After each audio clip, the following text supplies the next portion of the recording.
And European countries have ramped up pressure on Israel to abandon its expanded military offensive and to allow more aid into war-torn Gaza. A day after the UK, France and Canada threatened Israel with targeted sanctions, Israel's biggest trading partner, the European Union, has announced that the bloc would review its trade agreement with Israel, calling the situation in Gaza as untenable.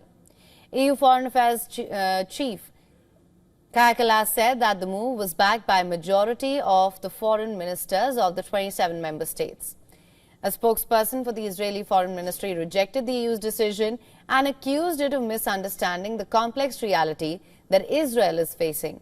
It called on the EU to exert pressure on Hamas instead.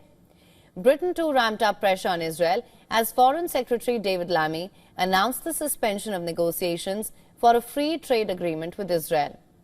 In an impassioned speech in the British Parliament, Lammy slammed Israel's Gaza offensive as morally unjustifiable and wholly disproportionate.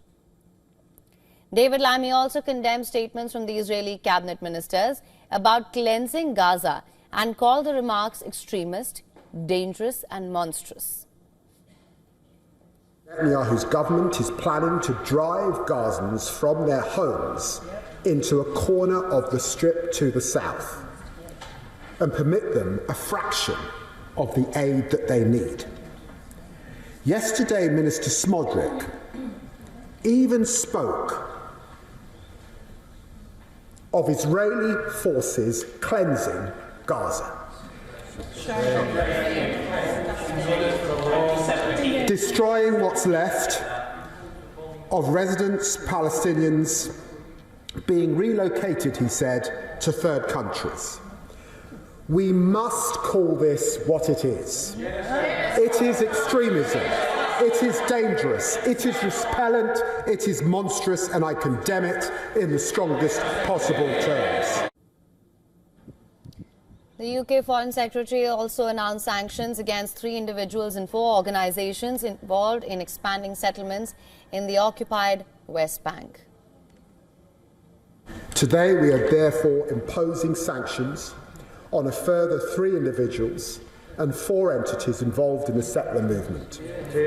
I have seen for myself the consequences of settler violence, the fear of its victim, the impunity of its perpetrators. Today, we are demonstrating again that we will continue to act against those who are carrying out heinous abuses of human rights. Meanwhile, Gaza continues to be on the brink of starvation. A day after Israel allowed entry of basic aid into Gaza, it claimed that it had permitted 93 UN aid trucks into the enclave by Tuesday. But according to the UN, only 5 of the 8 trucks had reached Gaza, and aid workers had not been given permission to distribute even that token shipment. UN aid chief Tom Fletcher has warned that 14,000 babies could die in Gaza in the next 48 hours if aid did not reach them in time. During the first phase of the ceasefire that ended in March, some 600 aid trucks entered Gaza each day. According to the United Nations, Gaza needs at least 500 trucks of aid and commercial goods every single day.